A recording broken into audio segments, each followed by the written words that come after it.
Hi, I'm Rich Offord, and we're back with another Travers Smith Tech Spotlight. Thanks for joining. As always, Tech Spotlight will bring you short and snappy updates on tech and data issues.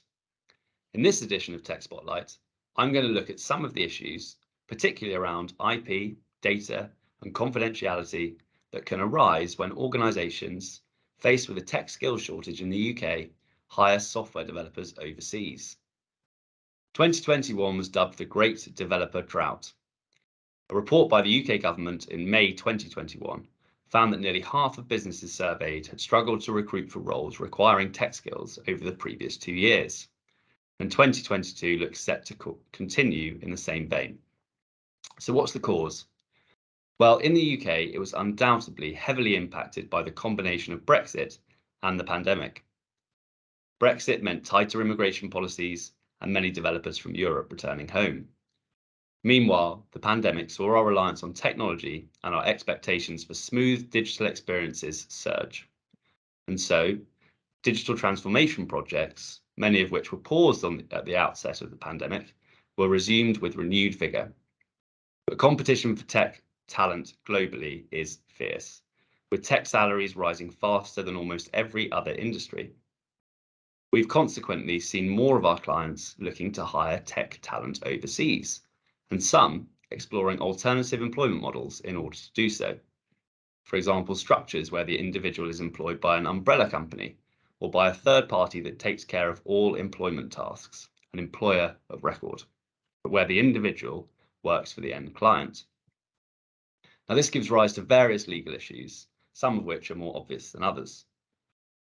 Choosing to focus on IP, data, and confidentiality issues that present traps for the unwary in this tech spotlight, I wouldn't wish to underplay the importance of the employment and tax considerations, which, if you are looking to hire developers abroad, should be front and foremost in your mind.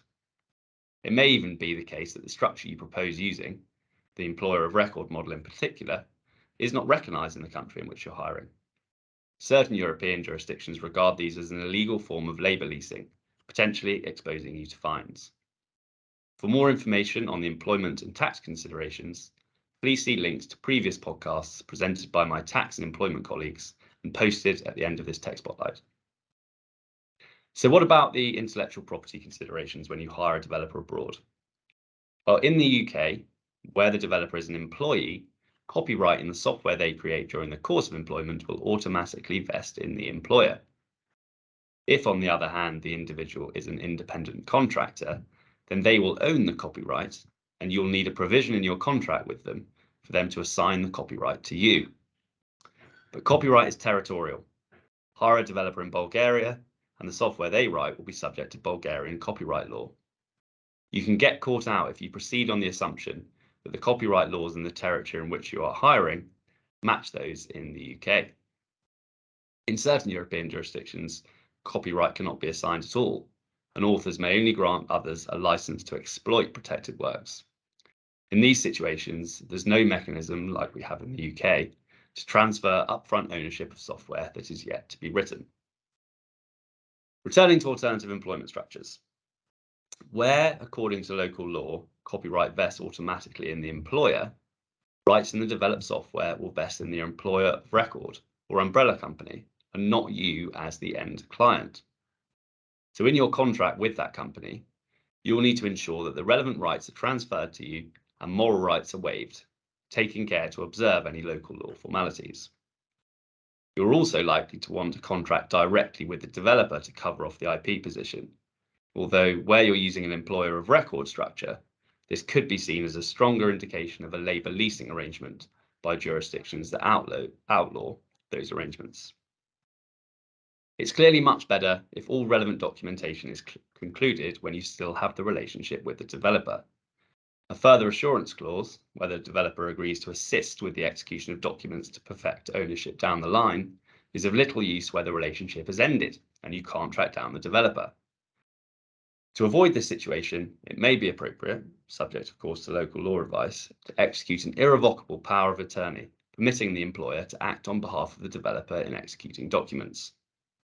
There's also a strong case for having a direct contract with the developer to protect your confidential information. rather than relying only on your contract with the employer of record.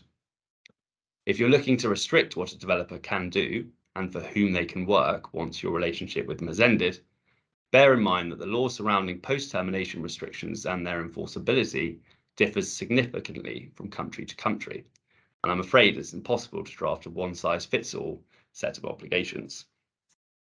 Finally, if the developer has access to personal data, and you should consider whether this is in fact appropriate, there will be data protection implications. GDPR and the UK's equivalent of it impose strict rules around the handling of personal data and the transfer of such data overseas. Fortunately, there are currently mechanisms in place that allow the free flow of personal data between the UK and the EEA, but it does become more complicated if you wish to hire developers outside of the EEA. Regardless of where you're hiring, you'll need to demonstrate that there are adequate technical and organisational measures in place to keep personal data secure.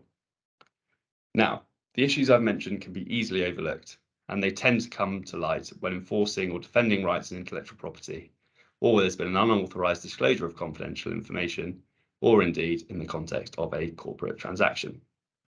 We help clients resolve these situations, but undoubtedly, when they crop up unexpectedly, they do cause serious disruption, particularly where matters are business critical and time sensitive.